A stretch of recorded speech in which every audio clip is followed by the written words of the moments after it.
The story is about a young guy named Yuda. He's in his 20s from Sumatra, lives with his family on a tomato field. And basically, as part of Sumatran culture in Minangkabau, there's a rites of passage called merantau.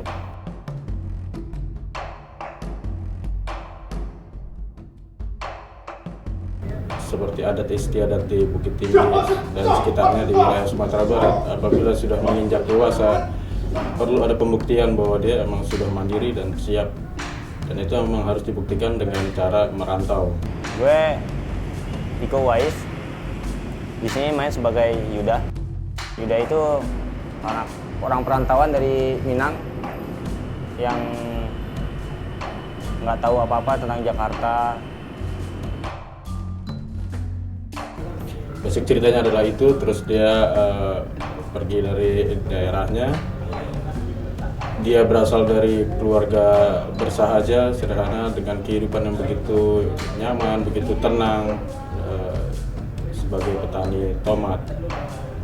Dengan hanya berbekal silat hitam dan putihnya yang diajarkan dari silat, benar salahnya diajarkan dari silat, itu sebagai bekal mentalnya dia untuk berangkat merantau.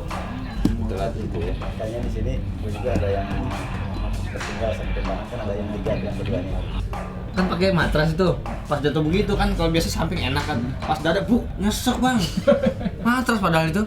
Back in February last year, I got hired as a freelance director to do a documentary on Pencak Silat. Action. And that was my first introduction to Silat. And while I was doing the research for that, we got to see lots of different styles. And in the documentary, we filmed 5 different styles in 5 different areas of Indonesia. Went from West Sumatra through to Jakarta and into West Java. And Silat Harimau was one of those stories.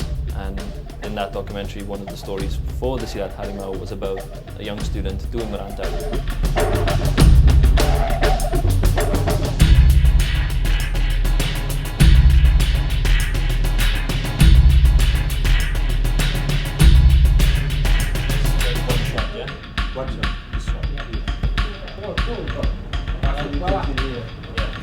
Ya emang punya dasar gue tuh sebagai pencaksilat.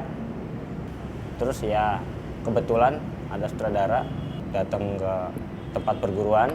Saya dipanggil untuk main film ini. Bapak sutradaranya langsung ngomong ke saya sendiri. Iko I met through the documentary last year. Iko was one of them. When I first met him, he was a very shy, sort of humble character. Seemed like a quiet, 20-year-old guy. And then once he put on his Silat uniform, started doing the practice session, he just completely transformed. His eyes became focused, completely concentrated, and I just turned straight away to my producer at the time. He said, like, who's this guy? Because he just had an amazing natural presence, just a very strong screen presence.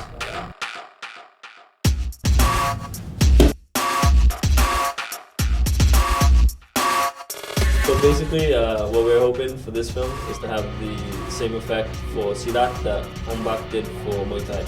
So that people in the West start to recognize Pencak Silat and start to appreciate it. And hopefully, maybe kids, not just in Indonesia, but all over the world, will start to learn Silat also. Di Indonesia kan belum ada film action. Wah, tentang silat lagi. Udah gitu kebudayaan kita sendiri. Ya yang paling pertama, kita punya kebudayaan bela diri silat yang dianggapnya ya yang di nomor paling terakhir dan dianggap kampungan. Hong Kong punya Jackie Chan, Asia punya Bruce Lee, Thailand punya Ombak. Kita punya apa? Kita nggak punya siapa-siapa.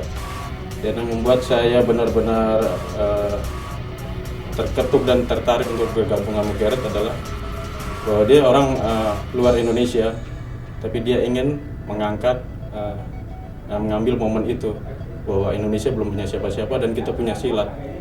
Saya sendiri pengen tunjukin silat itu seperti apa gitu.